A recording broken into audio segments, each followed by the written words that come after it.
So today I'll be discussing some of the different things than we generally discuss. Okay. So first is uh, future world of work that I have already mentioned in the topic list. But there are two more things related to circular economy and donut economy. So today we will be discussing what kind of business scenarios will be there down the line of 10 years, 20 years, 30 years. Okay. So if we go back to the history of manufacturing or overall businesses, so first there was some bespoke or by order production, right? Then it came to batch, then it was mass production, then we shifted to IT, the evolution in technology and services came into rise after 1980s, 1990s. And then currently we are in a situation where business as usual, we can say. So currently, normally what we can see all around us in the organizations where we work. But how this situation will change in the future. So let's say I write down here 2040. So what kind of businesses will be there? What kind of skill set would be required in the future? So that we will be discussing, and some of the advanced businesses tools or methodologies. So that also we will discuss. Okay. So I'll be finishing this within 30 minutes, right? Yeah. So the first thing here is, as during the pandemic that we have seen, there is a shift in the skill set required. So suddenly all the businesses went online. So there were some challenges at the start because everyone was not aware and everyone was not able to work in the digital platform, right? So currently we can appreciate how much these kind of skill set are required, right? And in the coming future, there might be similar situations. There might be some different challenges like the use of AI or the data science. So the more and more use and the accessibility to these newer technologies will demand some of the skill set which are not currently being focused on. Okay. So first we will discuss this report by McKinsey & Company, so which is world's leading firm in management consulting. So they consult many of the big or giant organizations, I can say, and they are very respectable as well in their work. This was a report published in this year only, around April or May. Okay. So the title is Defying the Skills Citizens Will Need in the Future World of Work. So to future-proof citizens means how to make sure that in coming future the citizens will have the skill set that going to determine whether they will be able to succeed in their job roles or not, right? So this was a survey. Around 18,000 people from 15 countries throughout the world participated in this program. So there were from graduation level up to the PhD from different sectors, different organizations. Okay. So one of the questions that I would like to ask here is, are skills enough for success at work? What do you think? Can I get some response? Yeah, no, Dhananjay, we need, especially as a manufacturing, we need to learn a lot of skill, especially gauge design, gauge concept, process knowledge, product knowledge, okay, problem solving skill. Yes, a lot of skill requirement is there. So every year we're going to hard. If you're not updating, I have one question. That only skill will be enough to be successful at work. No. Okay, no. Any other answer? No. Okay, so everyone agrees with No. Okay, right. So they are also talking about new terms. So they have introduced new term. They are not calling the skills. Okay, I'll tell you what they are calling. Okay, so they are calling the delta. This is not a skill, this is a delta. So what is a delta? Delta is distinct elements of talent. Okay. So what is the difference between skill and delta? So skill is something that we all know. Let's say communication skill or writing skill, or we can say the core skills. So where we work, the engineering skills, that may be the IT skills, programming skills. So these are the skill set. But what the McKinsey is talking about, there are only skill set won't be enough to be a successful person, right? So that we all agree. So the difference is they are calling this as a delta, distinct element of talent, and because they are a mix of skill and attitude. Whatever we can coach to people, we can only focus on skills, or in conventional way at least. So we are focusing on skills, but the attitude part, that is many times missed. So that's why they are calling this as a delta, distinct element of talent, and which also comes with the adaptability or coping with uncertainty, which are the attitude part. Okay, so that's why this is the differentiation between skill and delta. So what they did is they found out the 4 major categories. Okay, so wherever we want to succeed, so 4 major categories was: first was cognitive, second was interpersonal, third was self leadership, and fourth was digital. So they identified these 4 core categories, and under that they identified 13 skill group. They clubbed that together, so which are having these similar characteristics. And finally, under that as well, each one distinct. So these were the 56 deltas. Okay, so you can see on that next slide. Okay, so we will discuss this some more detail. Okay, so first category formed was of cognitive. So how much we can learn and how we are learning. So it is all about the critical thinking.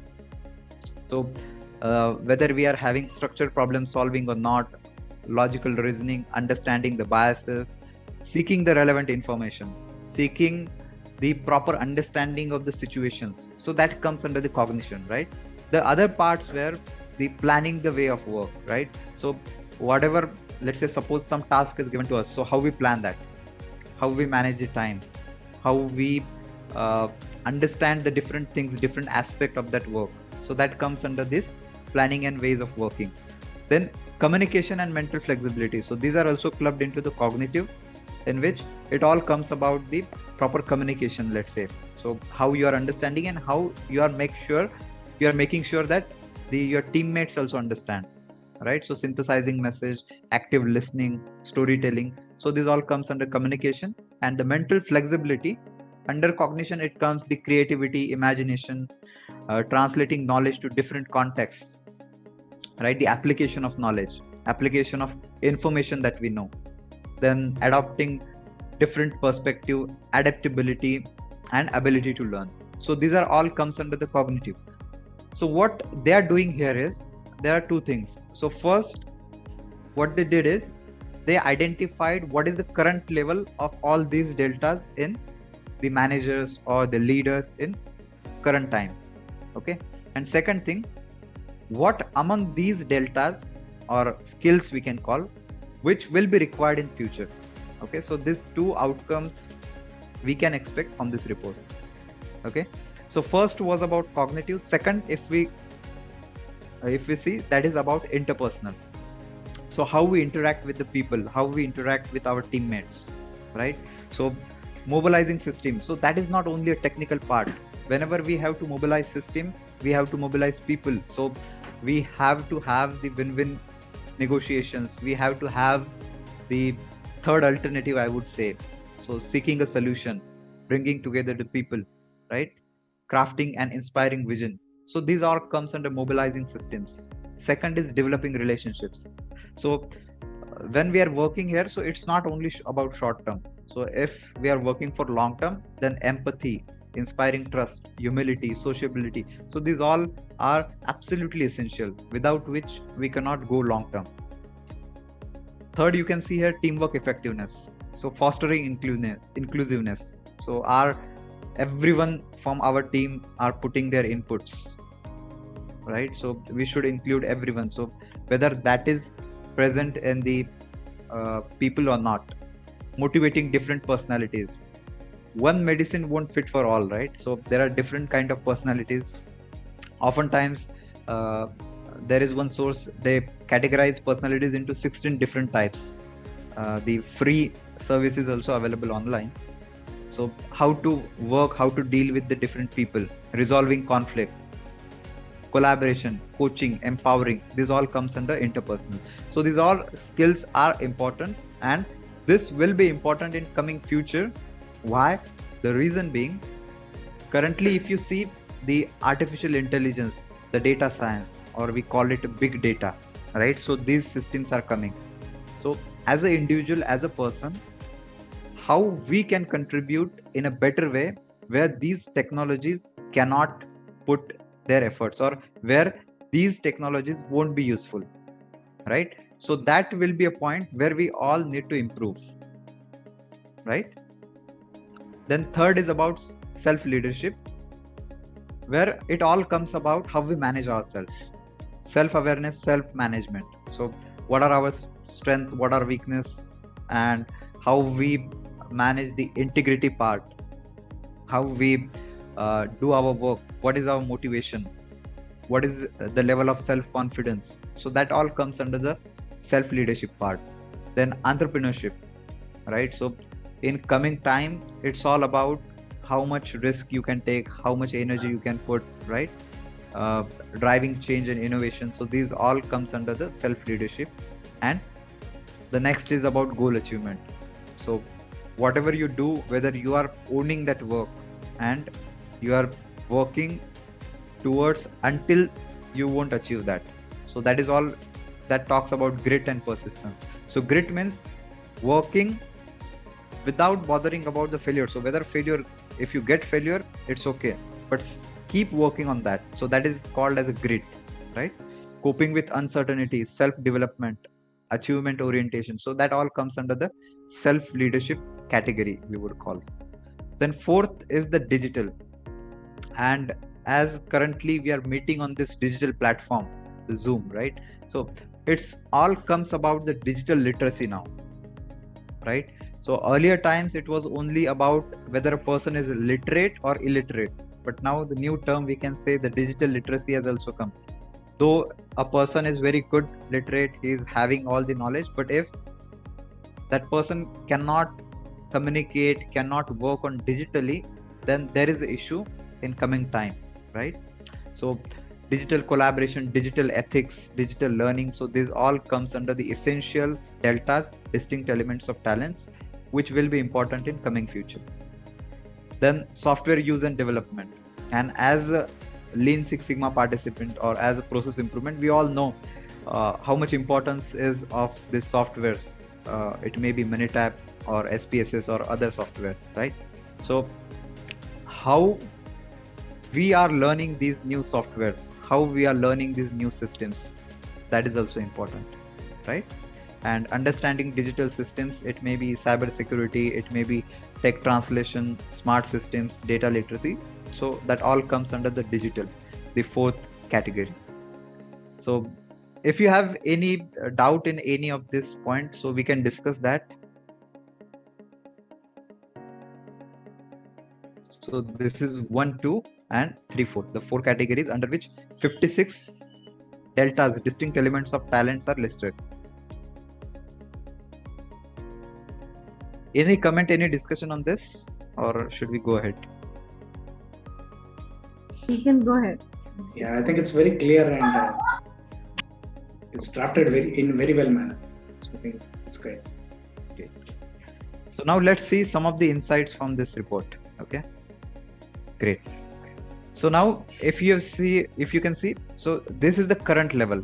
Okay, so respondents' proficiency was lowest in 2 skill group in the digital category. So as during the pandemic, we have come, just 1 minute. Yeah. So you can see this fourth. Okay. So these are the 4 categories: cognition, interpersonal, self-leadership, and digital. So this is the 4th category, the digital one.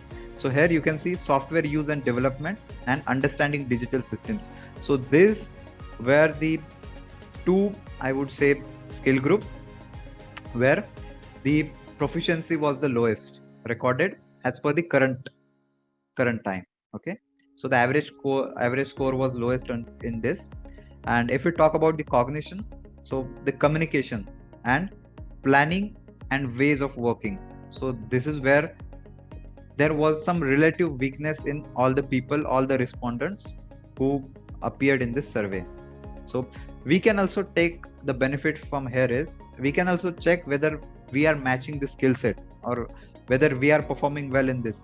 So important to note here is planning and second is communication. So how we are performing on these 2 skill group. And then the software use and understanding digital systems. So where we can check whether we are working well on that or not, right? So next you can see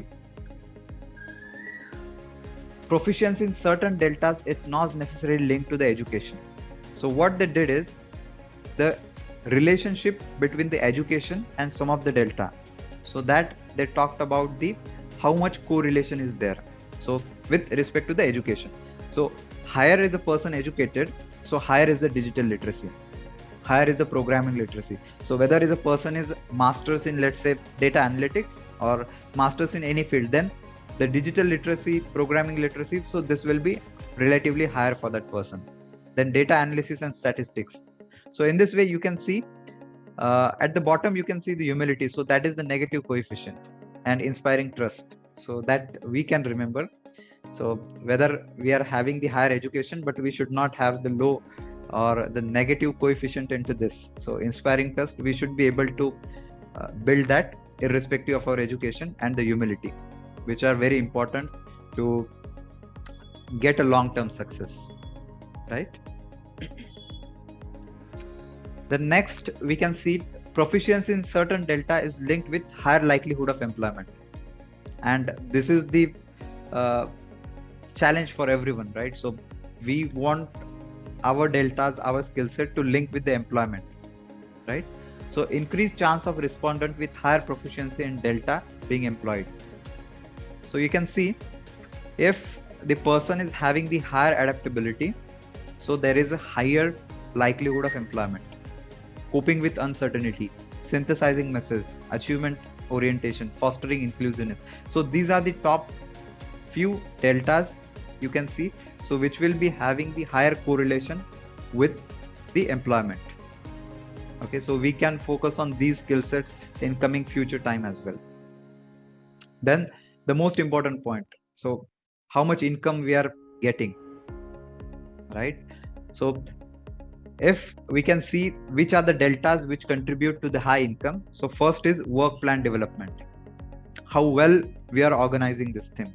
Then organizational awareness, self-confidence, asking the right question, tech translation and enablement, coping with uncertainty. So these are the top deltas, distinct element of talent, so which will correlate into high income. So if again we can apply the 80-20 principle over here, we can focus on the top, let's say 3 or 4 deltas where we can work, and we can ensure that we are working at least good, at least best on this, right?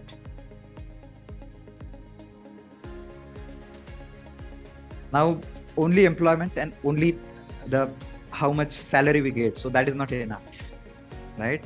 In order to be happy, so job satisfaction is absolutely essential. So which are the deltas which will contribute to the job satisfaction? So that is all comes to the self motivation and wellness.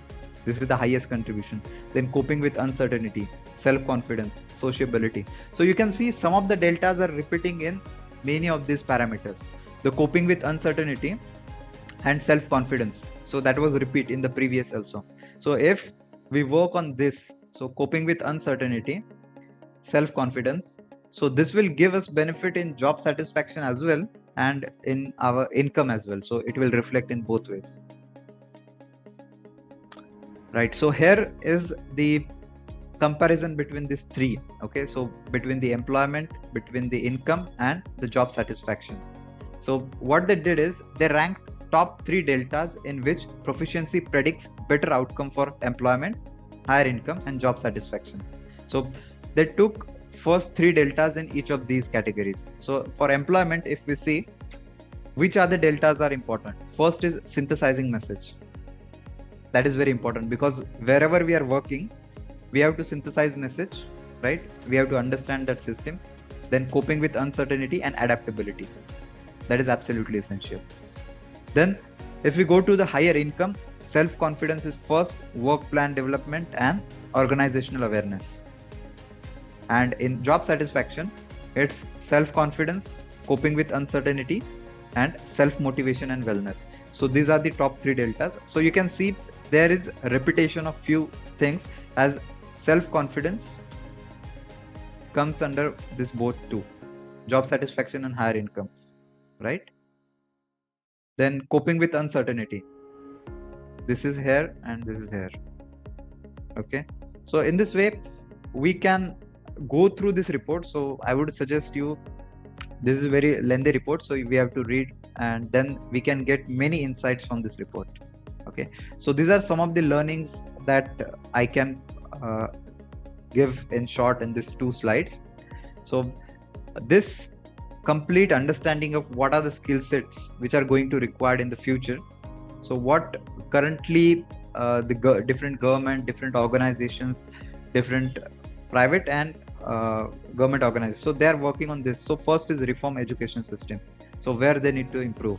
Second is reviewing and updating curricula to focus more strongly on the deltas, because everyone now understand that only skills are not enough, right? And third is many governments and academics have started to define the taxonomies, so which are the skill set citizen will require, but few have done so at the level described here. Moreover, few, if any, have undertaken the considerable amount of research required to identify best to develop access such skill. So ultimately, so current level, if you talk about in the whole world, so people are understanding these are the skill set, these are the deltas, or these are the important things to get success. But how to include that in our education, whether that is a school education or whether that is adult education. So how to include that? So that is currently the task all over the world, right? So the next outcome that I could put is self-leadership delta may be particularly important for employment outcome, yet these are not commonly covered by adult training program.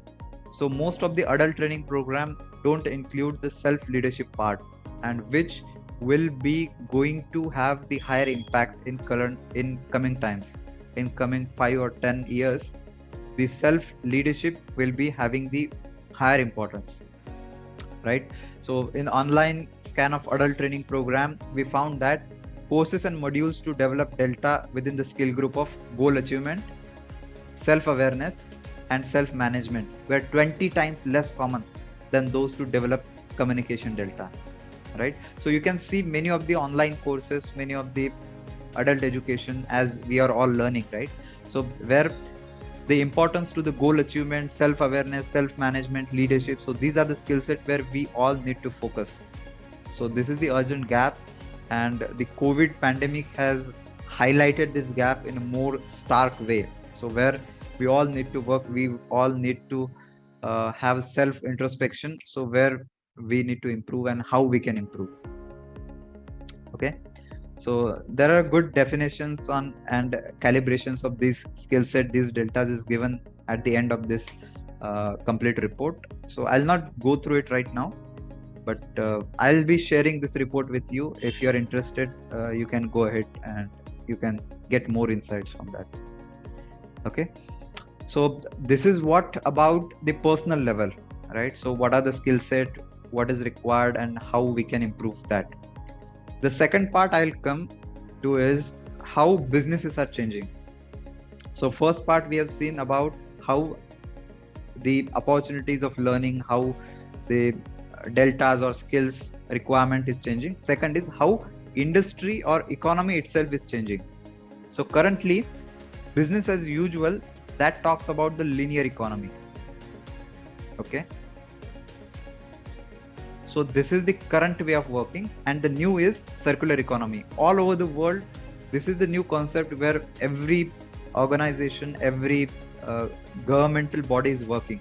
Even India's Niti Aayog as well, they have formed a separate body for the circular economy, and they are working on that. So let us understand what it is. So circular economy is an umbrella concept. Okay, so it's not only one thing, one definition, it's not there. So that's an industrial system that is a restorative and regenerative by intention and design. This is the most common definition you will see.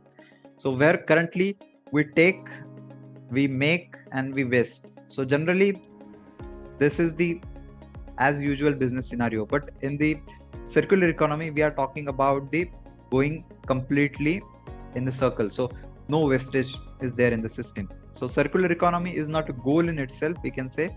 It is a means towards an end. And there are different topics that you can find in the circular economy. So design for the future, incorporate digital technologies, how we can get it for the sustainable future, preserve and extend what's already made, prioritize regenerative resources, use waste as a resource. So in circular economy, there is a concept called there is no waste. Okay. Rethink the business model, collaborate to create joint venture. So these are some of the points, 7 points that are there in the circular economy. So I'll quickly go through it, just the understanding point of view, what is there. So as per the cradle to cradle, so there are one big organization which is working is Ellen MacArthur Foundation. So they are leading this research all over the world into this, and many government bodies are also supporting this foundation to work for their country. And this foundation, Ellen MacArthur Foundation, had also studied the complete business scenario for India with the support of Niti Aayog as well, and they had published some report in the year 2017-18 as well. So in this, one concept is called the completely going through the circle, right? So wherever the material is there, so landfill, currently what happening is, so this is not there. So if you see in this middle part, so we are mining, we are producing, we are manufacturing, then we are providing to different chains. Whatever is being done, that is up to only incineration or energy recovery at very low percentage, I would say. And most of the parts go to the landfill, right? And what is challenged, why there is a need to go for circular economy? So currently, if we see, our world population is almost near to 8 billion. It's more than 7.75 billion right now, and it will reach in approximately 3, 4 or 5 years up to 8 billion mark, right? So if you see how much population rise that has been taken place and how much things that we are consuming, so whatever is going to the landfill that we have to extract from the mining, and current research shows that this mining material are not enough in the earth's crust, whether these are the minerals or whether there is a crude oil. So these all are going to extinct someday, we all know that.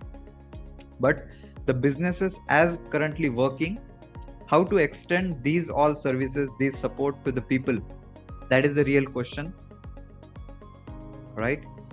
So the consumption is continuously increasing, but if you see the price, the real price, that is the concept, so that has been risen post in this, let's say, 21st century. So throughout the whole 100 years, last 100 years, the price was actually declining, though there were some rise, some low, but the overall trend was it declined. But now in the just 20 years, I would say, in the 21st century, so that has the price increase in the commodities has erased what was the benefit that achieved, and continuously this was achieved with higher outcome or the higher production, right? So that is the challenge, how to meet that, right? So from linear to circular, if we want to go, so we have to accelerate the new design and new synthesis, non-degradability and eco-toxicity that were completely ignored in the previous design ways. So this we have to consider, and there are 3 principles. First is design out waste, differentiate consumable and durable, and renewable energy. So these all process should run with renewable energy, and that's how we can achieve the circular economy. Okay. So why, you might ask, why current is a time when we need to focus? Okay. So up to 2030, 1.1 billion more people will be there. Okay. So how to cater to the needs of these people? And currently we are also working, you might know that 2030 goals, SDG, Sustainable Development Goals. So we are talking about bringing people out of the poverty. Many people will be in the middle class consumer, right? So their demands will be higher, the population will be higher, and at the same time, we all seeing that the packaged products are increasing, right? So currently everything we will see in the packaged product, and currently waste also, if you see, so United Nations report also talk about that around I think 50%, more than 50% of the food is wasted every year, right? So in view of all this scenario, we are very sure that in coming time, the resources that are required to produce these items, whether you are in car manufacturing, whether you are in construction or any commodity, so there the resource way and the west way, so both way the pressure will be there on the industries, right? So this is one way, so where you can see the reserves, the discovery that is being done for the different mines, different ores, so that has been decreasing each year by year, and the cost is also increasing. Okay, so that will again put pressure on the raw materials, maybe the copper or the rare earth minerals, so which are also required in batteries, battery technology. So currently we are all talking about the e-scooters, right, or e-bike, but the raw material, the rare earth metal that required for that, so that will be the challenge in coming future. Okay, so these are some of the why we need to work, so we have already discussed that, right? So these were some of the other points related to circular economy. So currently we are having very low recycling rate throughout the world, only 25% all over the world. Okay, in that the Japan is working somewhat good into that, and paper and cardboard, which is the conventional material that we all can see, so that is also global recovery rate is only 49%, but Japan it's 78%. Okay, so under this circular economy, many of these pioneering organizations are working, different countries, EU, Japan and China, so these are working very diligently on this. Okay, so let me tell you what they are doing. So in the Japan, they are having the rule in year 2000, they have passed this law. Okay, so promotion of efficient utilization of resources, the law of reutilization of end of life automobiles in the year 2002, and they are also talking about the concept of product passport, which is also quite interesting, which will be coming in future. Okay, and the recycling rate for metal in Japan is 98% after this laws and different rules, so that is really aspiring for all the world that we can look for. Then if we talk about China also, China is also working on the circular economy, so they have also passed the law in 2009, circular economy production law. Okay, the EU is also working on this. They have also final legislative amendments they have published in the 2 years back, May 2018. So they are working on the circular economy, and they are focusing on this, the research part, the application part, how to implement that industry wide, so that also they are doing. And one new concept they are coming with is EPR, sorry. Okay, then these are different organizations who are working on this. Okay, so I'll just, okay, so we might not complete all this, but if you feel any of the point that I could discuss, so please let me know, we can connect on these points later as well. Okay, so in circular economy, the major thing that we are focusing on, we try to convert the consumer into user, so we are talking about service as a product. Okay, so where the conventional mindset is buy and consume, so every consumer will buy and consume, but looking at the world scenario, it is not going to happen, right? So what to do? The durable products are leased, rented or shared, so that is one of the business model that organizations are thinking about, and if being sold, their return is ensured, so how we can do that? So that is also where different organizations are working. Okay, so what are the benefits? Why someone go to circular economy? First is monetary advantage, of course, the arbitrage opportunity. Whoever will first move, they will have the benefit in coming future. Then the brand image, high self-esteem of employees and less attrition rate. So these are some of the well documented benefits that organizations will get when they work on this. And this is called as Circular Economy 100, C100 members. So these are some of the well-known organizations you can see. They have committed and they have participated into this. They are working on how to implement the circular economy model into their organizations. Okay, so I've just highlighted one or two into this, so you can check which are.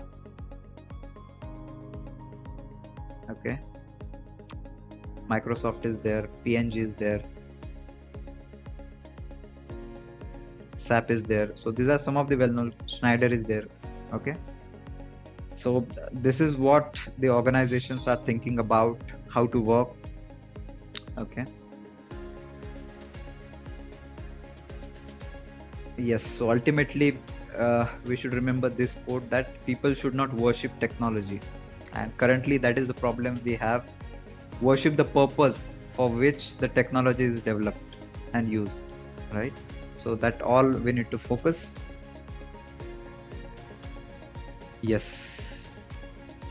And ultimately, whatever business, if we go to why that business started, why any organization started, so it was all at the start to flourish as human beings. So every organization had the intent in mind, how to flourish the human relationship, how to ease the life of humans. But that we need to achieve in the ecological limits of the planet. So that is what is called sustainable consumption. One concept is also sustainable production and consumption, SPC, in this. So that is what currently that comes under the circular economy as well. Okay. So here we talked about circular economy, and again the second part, if we talk about the how we are including all the people from our country or from the world. So there is new concept called donut economy or donut economy model. So this has put forth by the one of the researcher at the Oxford called Kate Raworth. Okay, so she's a researcher. She put this idea, and throughout the world, I think more than 200 cities, big cities, so they're working on this idea, this concept. So what they're talking about is at the national level, at the organizational level. So this is a donut, which is the food item. Okay, so what they're doing is, so whatever under in this donut, so between these two lines, so this is the safe place for humanity, for everyone. So whoever is under this, so they are lacking the resources. So this may be the poor people or illiterate people, so who are not having all the opportunities, all the amenities. So we need to put that into this. We have to pull this, and again on the other side, we are also encroaching on the ecological limits, overshoot. You can see many of the cities are now reported to have the no water in the summer. Okay, so this is really harsh for the businesses as well. So why businesses should care? Because ultimately when businesses won't get water, so ultimately their cost of working will go higher, and it will be really very difficult to operate in such situations. So there are different ways as well, not only water but other parameters as well. So the toxicity, the pollution, so that all we need to consider. So this is the donut economy model where they are working. And Amsterdam, so that was the first to accept this donut model to amend the post-coronavirus economy. So they are working, they are adapting this donut model, and they are working on that, how to make sure that they are doing best for the economy in the longer term, not only short term, but how to have the vision for the long term, how to have the best interest of their people, considering the coming, let's say 50 years or 100 years. Yes, so today what I talked is, first is what are the skill set that organizations and as well as a personal level, how we need to improve on skill set. The second was about the circular economy, so that is about complete organizations, complete economy, the complete currently that is linear, so how to make it circular, how to have that with respect of coming challenges in next decades. And third about the donut economy. So this is very new concept currently. So currently research is going on all over the world. There is a donut economy action lab, so where they are conducting the research throughout the world, and many of the cities, many of the countries are also contributing, participating in that, and they're working on this research currently. So this is what I would conclude my topic. So if you have any queries, anything that we can discuss, so please.